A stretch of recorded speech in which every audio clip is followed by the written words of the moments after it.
Эмомали Рахмон подписал закон о гербе и фонде развития столицы. Дополнения, внесенные в закон о статусе столицы, также предусматривают премии и награды мэра Душанбе жителям города, внесшим вклад в его развитие.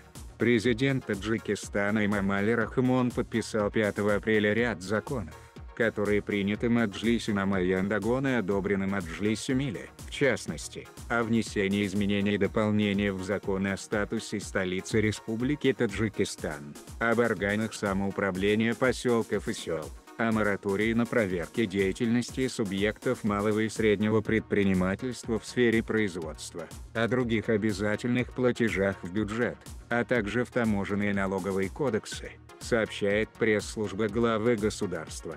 Дополнения, внесенные в закон РТ о статусе столицы Республики Таджикистан, предусматривают герб города Душанбе и создание фонда развития столицы. Кроме того, согласно дополнениям, установлены премии и награды председателя города Душанбе, которыми удостаиваются жители города и другие граждане, внесшие достойный вклад в развитие столицы.